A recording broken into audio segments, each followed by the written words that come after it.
Good morning, baseball fans. Mike Rifkin, Danny Boy Reginald, with you on another edition, Batter Up, sponsored by the Dugout of Millwood here on the Sports Insanity Network. Hope everyone is doing well.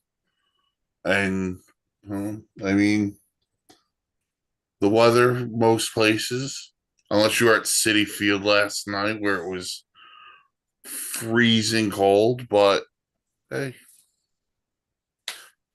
it's that time of year. Weather's getting warmer. So, Dan, my friend, how are you on this wonderful April 6th morning? Um, Weather's changing. It's about what I expected. It's either muggy, warm, and all that stuff, or it's like cold and rainy. So, it's about what I expected for It, spring. At the very least, we're starting to see the trees blossom with their leaves out. So, you know, it's the old saying, April showers bring May flowers. yeah. And by the way,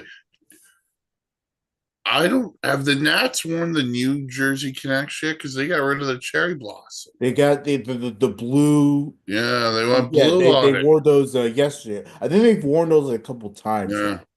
now. I could be wrong, but yeah, they wore those yesterday. They won, so you know. Yeah, I'm just a little disappointed. I didn't hate the cherry blossom ones. No, I mean, I is it like an MLB rule? Like you can only have those for a certain amount of time, No, I don't or am know. I I tripping? don't know why they changed it. Yeah, because I love those too. Yeah, I thought those I were love nice. those jerseys. Uh, but anyway, we got a lot to unpack. We have a heavyweight showdown in the National League that's taking place this weekend. We're going to talk major contract extensions that have kicked in, have been signed this week. We got series for next week. But I want to start with the torpedo bats Mhm. because I was around ESPN.com, saw Rob Manfred had some quotes. I have not read this whole thing. So as we go through it, is the first time I'm reading it. I don't know if Dan has read this article, but this is from ESPN. Major League Baseball Commissioner Rob Manfred says the torpedo bat is, quote, absolutely good for baseball after it rose to prominence last week following a battery of home runs by the Yankees. Manfred said, quote, I believe that issues like the torpedo bat and the debate around it demonstrate the fact that baseball still occupies a unique place in our culture. Manfred told the New York Times in a Q&A published this morning, quote, because people get into a complete frenzy over something that's really nothing at the end of the day. The bats do comply with the rules. So the commissioner is on board with the torpedo bats. So what are teams waiting for? Yeah. Look, and look, what we learned over the past week is people kept saying Yankees are cheating, Yankees are cheating, Yankees are cheating. Well, what we've learned is one, your boy Lindor uses it. Um, Two, what we learned is that this is not a new thing. They've actually been doing research over the past decade to decade and a half Yeah.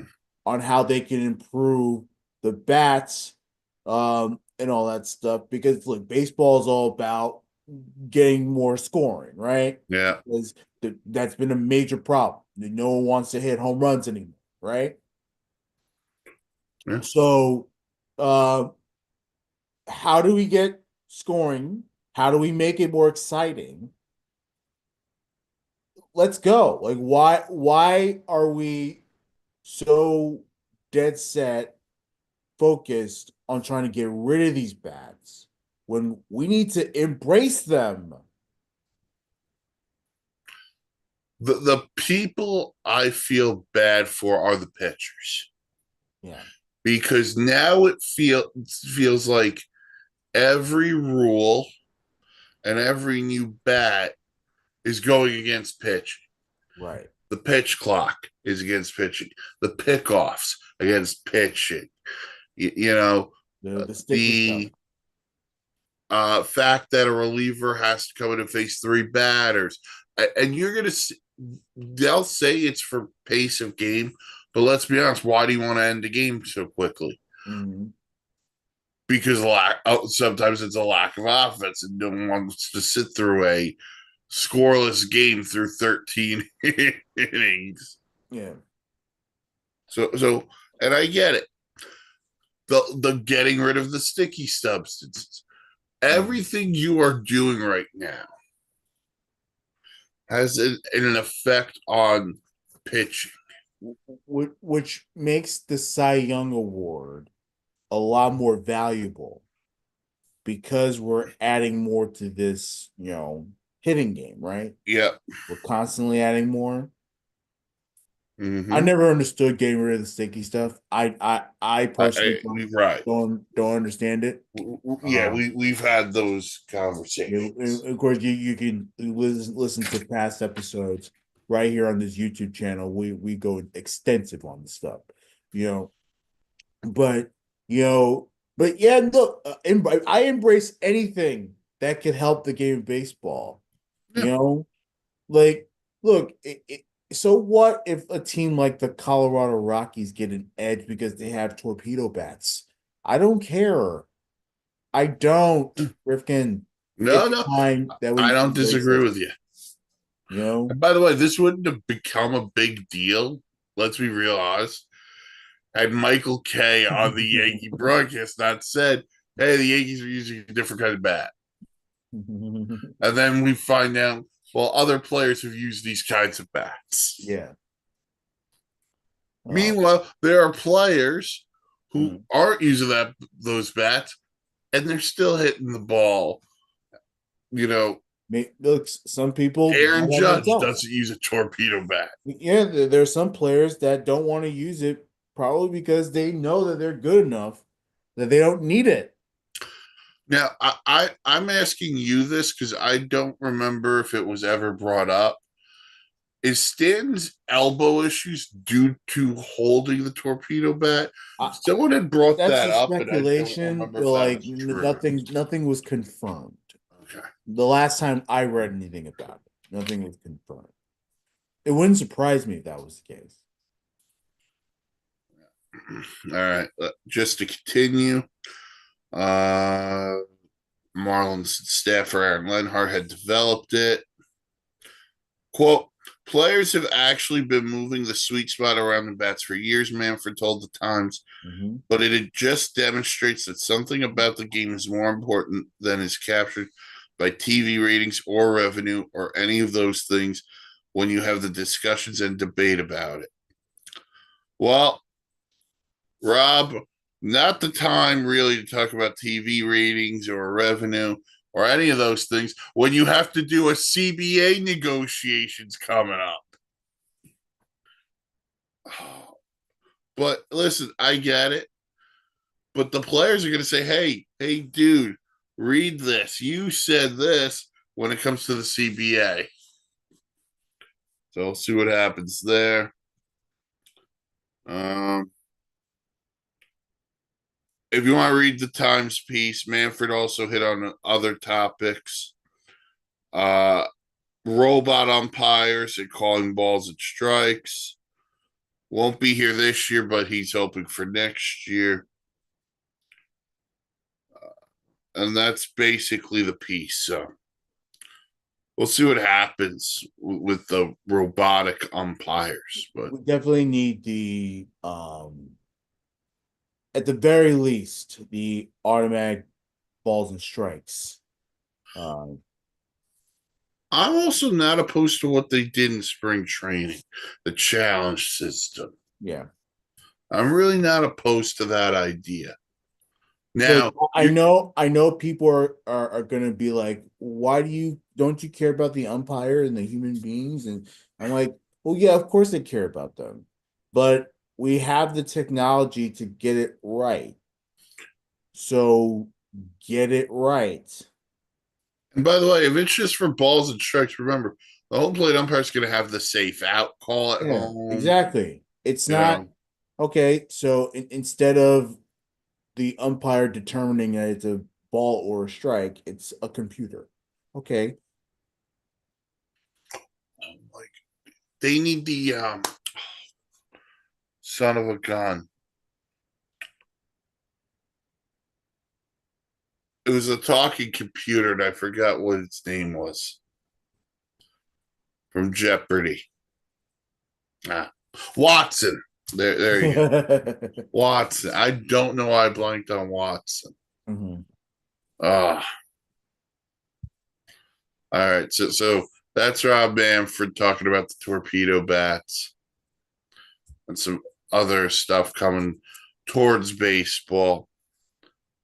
Let's just dive into what's gone on this week. We'll get into extensions in a few minutes, but we've had a big series in Philadelphia.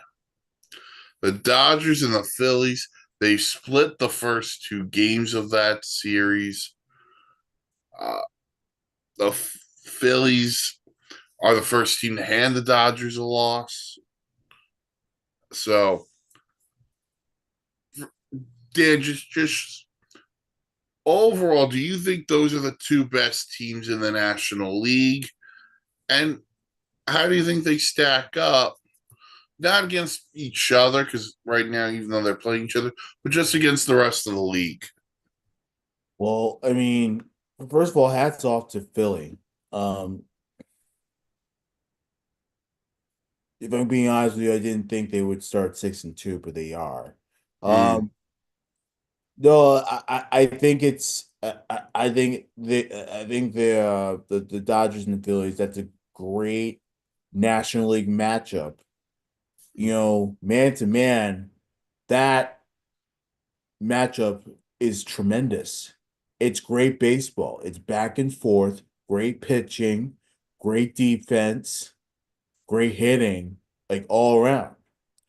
And look, the Dodgers got the better end of it on Saturday, yep. but you know, it still goes to show you, like, that it's very competitive, and these teams actually care, and it's great to see that early on in the season. The Dodgers are the best team in the National League, though. Look, the Friday got away from them, but Saturday they found a way to keep that lead. So, you know, um, I'm excited to see more of these back and forth between Philly and LA throughout the season, because this is going to be some tremendous shit um, uh, throughout. Well, and that's part of my problem on why these two teams are playing the second week of the year, because there's only one other chance they're going to play each other, and the Phillies will go to LA and hold on, let me just look it up. The Phillies go to LA not this month. Do do do do do. Not in May. So the Phillies will go to LA in not in June. So that they won't see each other again until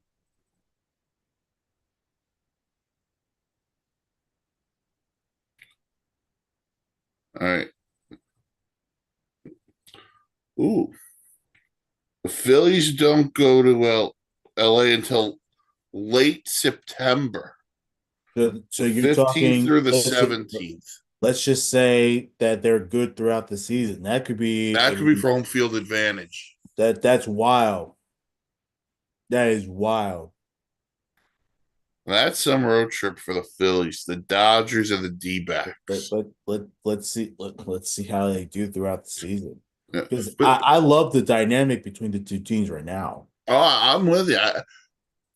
And the thing I love the most is it's not all about the stars. Yeah. Listen, we can talk about the star power with Otani and Harper and Wheeler and Mookie Betts, but it's the other guys who come through. Tommy Edman, who had a great NLCS World Series, he's off to a good start. Uh, Kike Hernandez had the home run yesterday to put the Dodgers ahead. For Philly, it's guys like Bryson Stott and who have these big impacts. That's what's good to see. Philly's got a lot of speed on that team too. Philly's got a lot of speed. The Dodgers too. Mhm. When Mookie wants to run, Mookie can run. Shohei can run. Uh, you know, Interesting to see how they use Shohei, especially with him getting ready to come back into the rotation. So where he just threw, I think it was a 25 pitch bullpen session the Yeah. other day. So there's that too. So this has been fun. The Dodgers were one of two undefeated teams entering the weekend. The other one was the Padres. They've also dropped the first two games to the Chicago Cubs. So see what happens there. But as mentioned earlier, there are a lot of extensions this week, a lot of kickback money. Let's start with Bill Murphy's favorite team, the Boston Red Sox, as they signed Garrett Crochet to a 6-year, $170 million extension. And then the Red Sox the next day followed that up by signing rookie Christian Campbell to an 8-year, $60 million So, extension. so he's staying there for a while. So that's huge for Boston. But yeah, buys out the arbitration years. Yeah. So that'll help but the Crochet one, listen, as Mm. soon as you acquire Garrett Crochet Yeah. this past winter, you knew there had to be an extension coming. And he's been good his first couple of starts for the Red Sox. Yeah, no, he has been very good.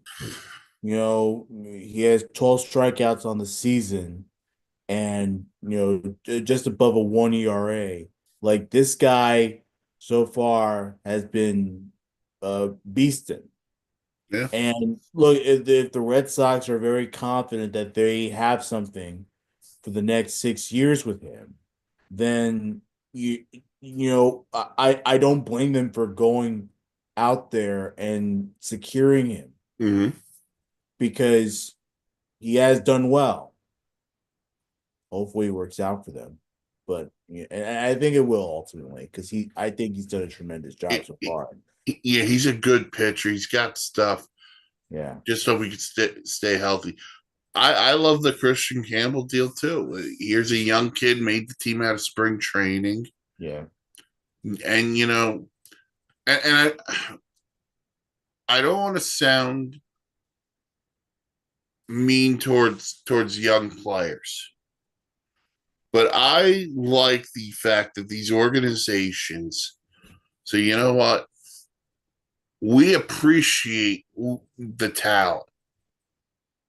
So what we're going to do is we're going to buy out the arbitration years and pay you real money, even though you still may be an undervalued player for yeah, said money, just based on games played yeah. and et cetera, et cetera.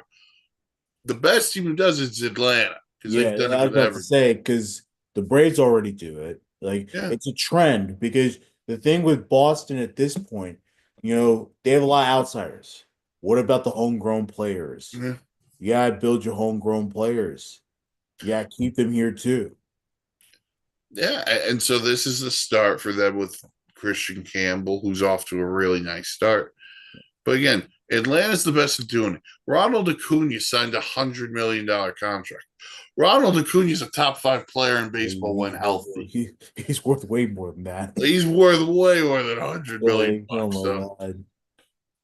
all right, so that's what the Red Sox did. Then the Padres got in on the action. They signed center fielder Jackson Merrill to a 9-year, $135 million contract extension. Merrill last year finished second in Rookie of the Year voting behind Paul Skeens and actually did receive some MVP votes and finished in the top 10 of Yeah. MVP voting. So, So Sandy, interesting with Merrill because I feel like one of those, like, if he wants to stay in San Diego, God bless him. San Diego wants him to stay. He wants to stay there. Cool. Like, keep running it back. He's the one exception to what we just talked about, where I feel like if he had stuck it out, went to free agency, he would have gotten his massive payday. Yeah, but I think that speaks to a comfort level Yeah. being in San Diego. Uh, got I think it's interesting because of the whole ownership situation with San Diego that I didn't see this coming. But now, for the next X amount of years, you have nucleus pieces locked up in him and Fernando Tatis. And so those are going to be your building blocks if you're San Diego. And so that's why I'm kind of interested because you brought it up before with Boston. Got a lot of outsiders over there. Well, there's a lot of outsiders in San Diego right now. Yeah. And they're a team. Listen, I won't argue they're a team I think also that's on the preface of a World Series, but it could also change with the fact of we don't know what their ownership situation is going to be like. But now they have Jackson Merrill. They got Fernando Tatis locked up. So those are going to be their building blocks. All right. The Mariners signed catcher Cal Raleigh, 6 years, $105 million. And the A's signed outfielder Lawrence Butler, 7 years, $65.5 million. Those were signed right before the season. And Ketel Marte and the Diamondbacks agreed to a deal that'll keep him in Arizona through 2030. So those are your extensions for the week. So a lot of under the radar players too. Ketel Marte, who was third in MVP voting last year. I also like the move to keep Cal Raleigh in Seattle.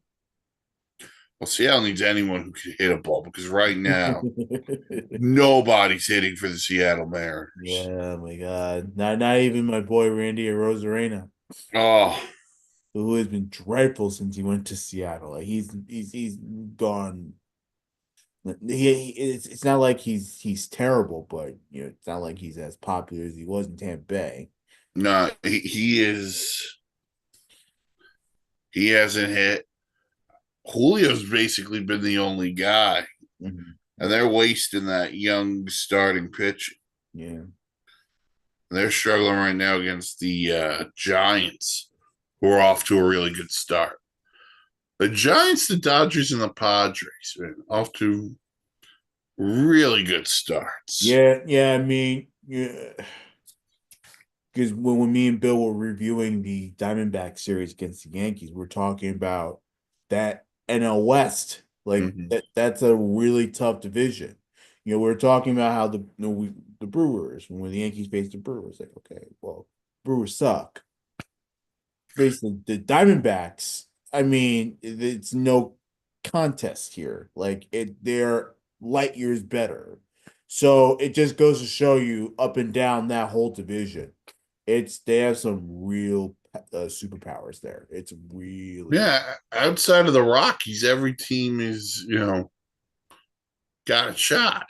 I just don't trust the Giants to stay healthy, but they're off to a great start.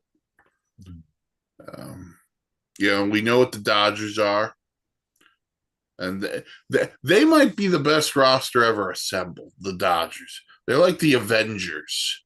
Yeah.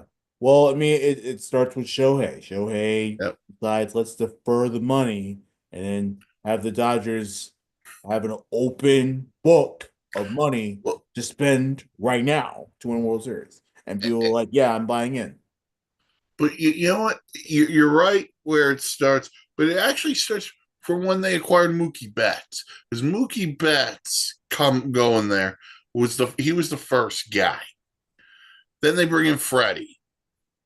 Then what you said with Ohtani, and then it was like, okay, we're paying Shohei Ohtani $2 million,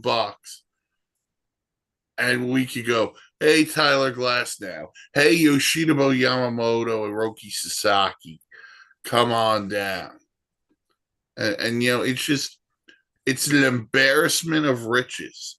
They got four guys in their bullpen who would be closers on 20 other teams with Kirby Yates, Blake Treinen, Tanner Scott, and Brewstar Gratterall. All those guys could be closers for other teams, but no, they are with the Dodgers. Yeah. And by the way, their rotation, once Otani gets cleared to pitch, their rotation is going to be 12 deep with Sasaki, Yamamoto, Glasnow, Dustin May. Eventually, Clayton Kershaw comes back. And now we're talking about Otani and some of those other young guys. Get the hell out of here. Now, Freddie Freeman being hurt sucks, though. I will say that. Yeah, but you know what? Right now. It's the perfect time. It's early in the year. By the way, Freddie, if you really did slip in the shower, you got to watch where you drop the soap. Ouch. Like, dude, uh, get better, Freddie. The game needs Freddie. All right. So something I saw circulating around Twitter yesterday, and I don't know if you caught this because the Yankees are playing the Pirates. So in right field towards the foul pole, there used to be a big 21 for Roberto Clemente. The Pirates have replaced the 21 with an ad for Surfside.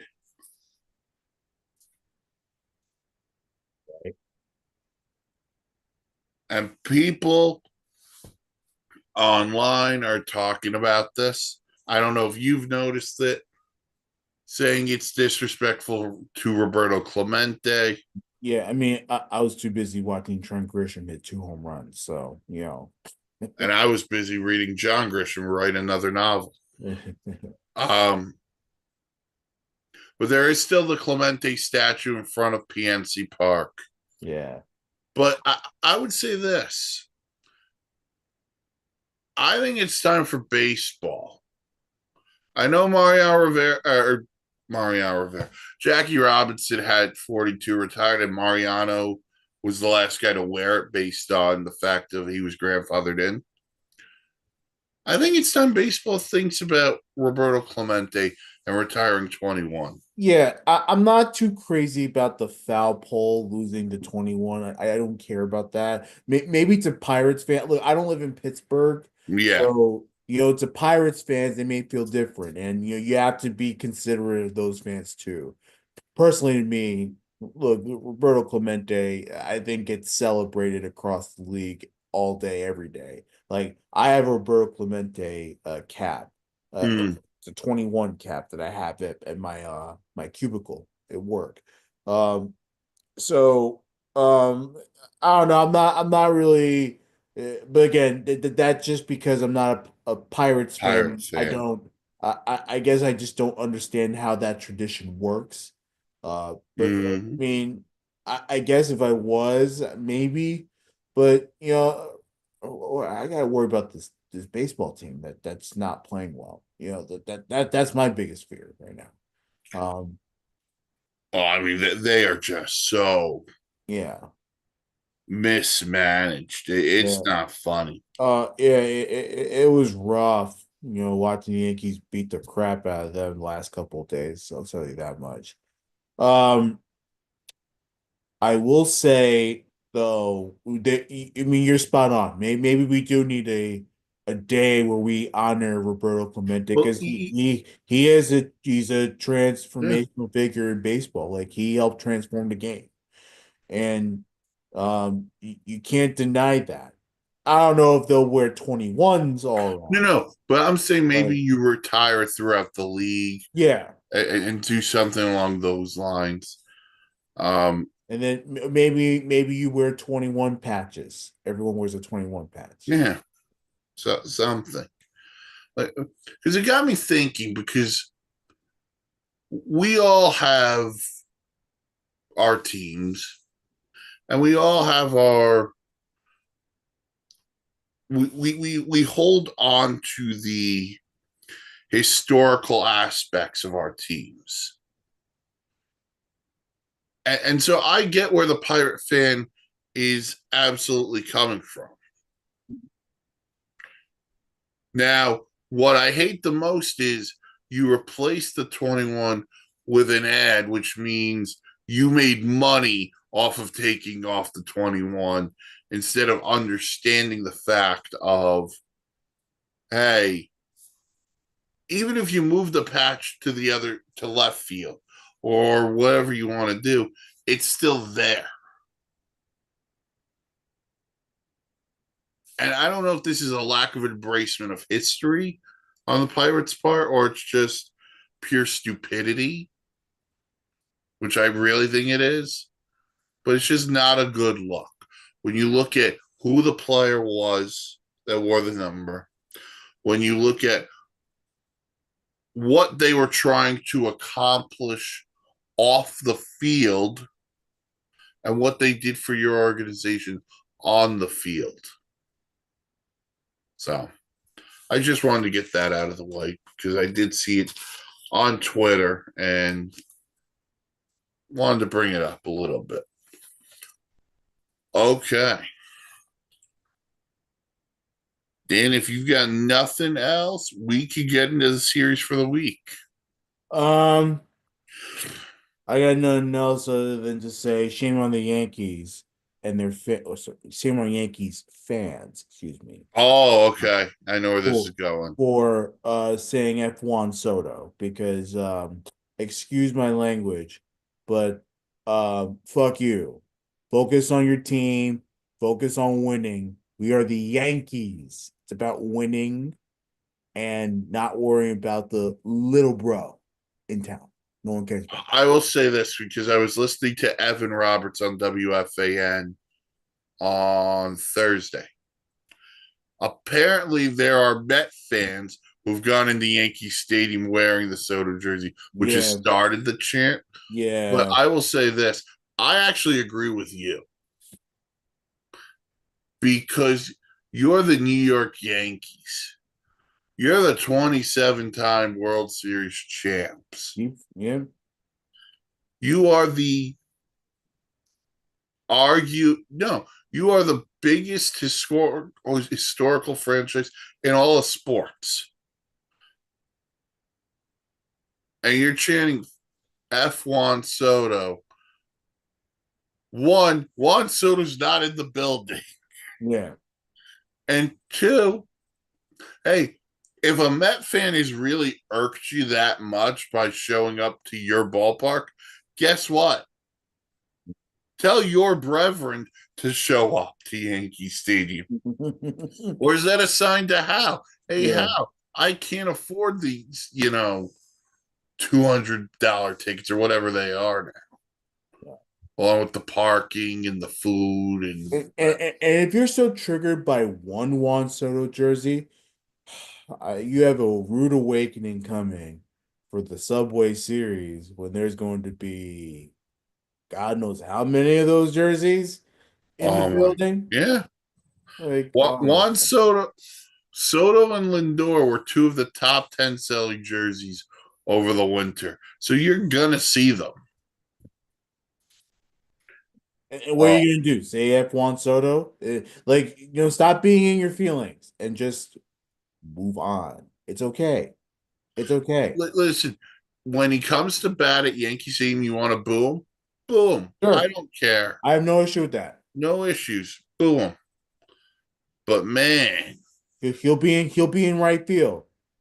Heckle him all you want. But what you're not gonna do is when he's not in town and he's not in our home territory, what you're not gonna do is you're not gonna be acting like idiots and saying all these stupid ass things. and by the Like, way, who cares? It's over, dude. yeah.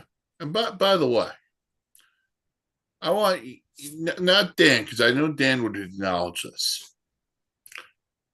Every smart Yankee fan would acknowledge this. Prior to last year, the Yankees hadn't made the World Series since '09. They don't get to the World Series last year without Juan Soto. So appreciate the fact that Juan Soto helped take you to the World Series. Appreciate that fact. So, you think the Red Sox won the World Series in '04, and then Johnny Damon bounced to the Bronx? The Red Sox fans chant F Johnny Damon? No, they just booed the crap out of him. Yeah. Until obviously he was no longer a Yankee and it Right. matter, you know? Jacoby Ellsbury, same thing. Yeah. By the way, both of them have been to Fenway Park since. So, Yeah. you know. But by the way, both won World Series for the Red Sox. Yeah. Oh, well, Damon was on the '09 Yankees. So I was going to say, then they didn't do anything for the Yankees, but Damon was on the '09 team, I believe. So, all right. Let's dive in series for the week. Yeah. Start with the Yankees, Dan. They'll go to Detroit to play the Tigers, who finally an American League matchup. Oh my goodness. Yeah, first time, fourth series of the year. First time they're playing an American League team. Yeah. They're in Detroit. Yep. I've learned a lot about the Tigers. I mean, I learned a lot about the Central, but specifically the Tigers, they have some good pieces, but you know, so far not quite much on the hitting front. But the pieces are there though, so you know it might take them a month or two to settle in. Like they'll get there eventually. Pitching is fantastic though. I will say that. It's 3 afternoon games too. Yeah. That one, I mean that one doesn't really bother me as much. Like, oh no, I love it. Like, you know, baseball should be played during the day. You know, why not? Listen, I have no issues with it. Yeah. By the way, they'll get Scooble on Tuesday and Jack Flaherty on Wednesday. Yeah, but see what happens there with Detroit and the Yankees. Yankee offense obviously doing its thing. Yeah, but still got questions about the pitching. Yeah. Yeah, a lot of these starters aren't going far into games. That's something that I've noticed. The bullpen's okay. Like they'll get outs, but then there are days where they don't get anything. I think that it was very telling against the Diamondbacks how this bullpen is really gonna be like throughout the season. You know, it's one thing against the Brewers when you're beating the hell out of them. Yeah. But, you know, against the Diamondbacks where there is no room for error because you have Gino Suarez who can blow the game open. You know, he's off too. Like it's to me like it was very telling to see the bullpen falter against a good team. So I am a little worried when they're not beating up bad teams. I get worried about the bullpens. I think that's a really good point you bring up too, because let's be real honest, we don't know what the Brewers are, but we do know the Pirates aren't very good. Yeah. And we know the Diamondbacks are very good. So this is kind of an interesting week for the Yankees too, because not only do they get the Tigers, they play the Giants next weekend. Yeah. So that should be a good test. All right, AL East showdown. We got the Blue Jays and the Red Sox.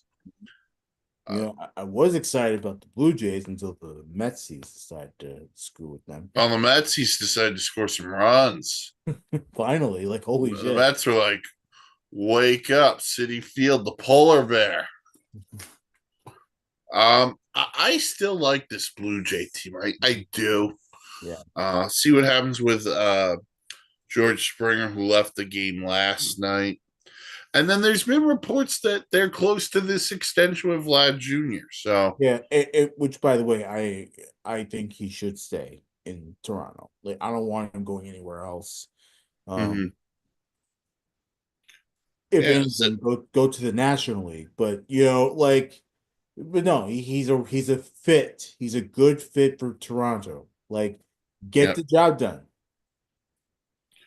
yeah. Blue Jays are off to a good start. I mean, they're not playing terribly. They're off to a good start. No, look, I really like that rotation with Gosman and Barrios.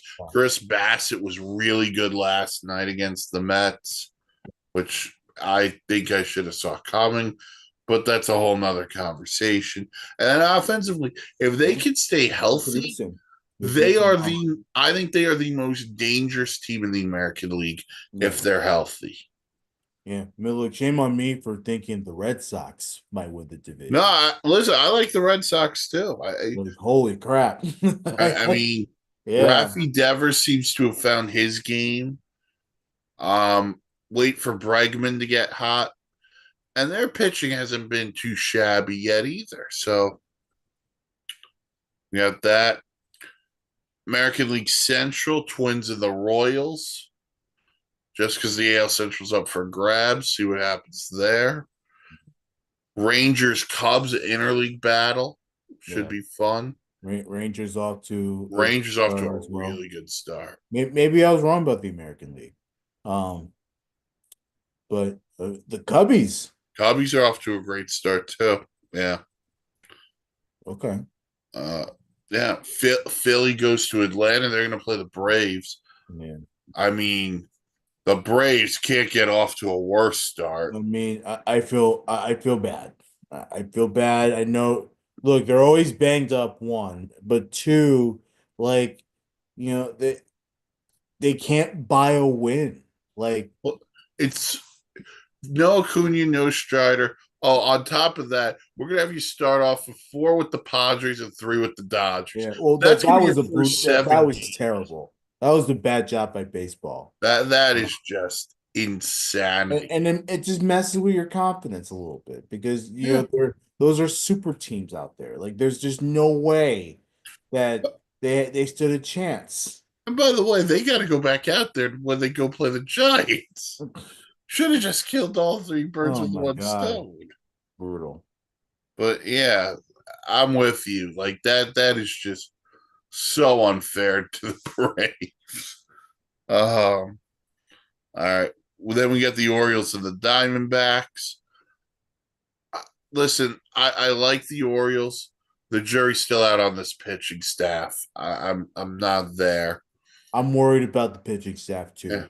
yeah. Um, but let's see. Look, against this Diamondbacks team, which we now know, like, can Mm, provide some damage, and they have some reinforcements for the long term. Like, that's not a team to sleep on. no, they got a great pitching staff.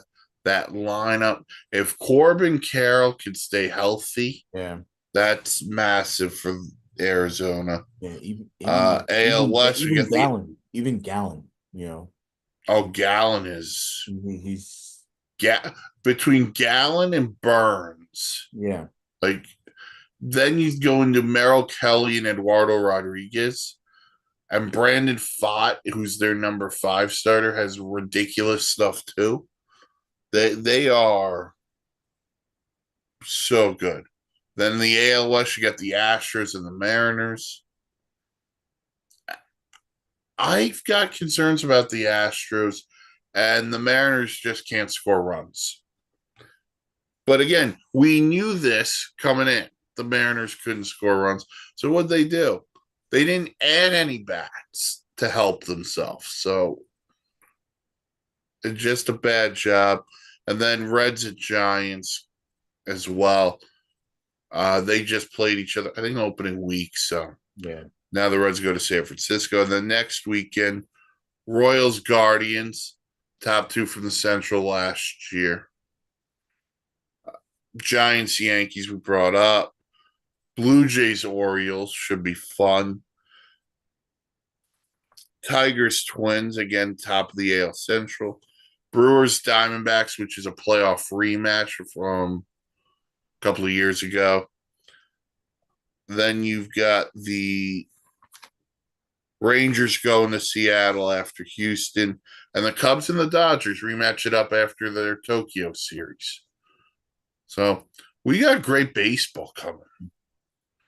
And it's only going to get better, guys, because the deeper into the season, the better the baseball. Yeah. Oh, I hope it's a season full of drama. I want all I this want drama. baseball hasn't had that in a long time where there's all these teams are competitive Yeah. and they could provide a big booster on your screens. Oh, 100%. And people want a feel good story. Yeah. Like there are teams out there that you look at and go, man, that is just such a feel good story team.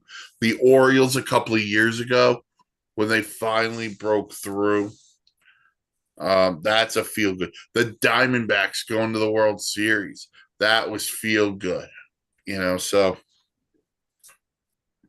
we are just scratching the surface of baseball season. And we'll be back with you next Sunday to talk about it all again. To check out this episode of the podcast, watch us on YouTube like we are now. Or if you don't want to look at us and you rather listen to the audio, wherever you get your podcasts, go to the website, thesportsinsanitynetwork.com. Great blogs, vlogs, planes, trains, and automobiles. Follow us on the socials, Facebook, Sports Insanity Network, Twitter, S Insanity Real, YouTube, the Sports Insanity Network. Like, comment, subscribe. Dan and Bill are live every Monday and Friday for SIP. I'm going to do something live at some point. We'll be live for the first round of the NFL draft for sure later this month. So click, watch, let us know what you think. Dan, I'm Mike. We'll talk to you all again next week. Have a good one, everybody.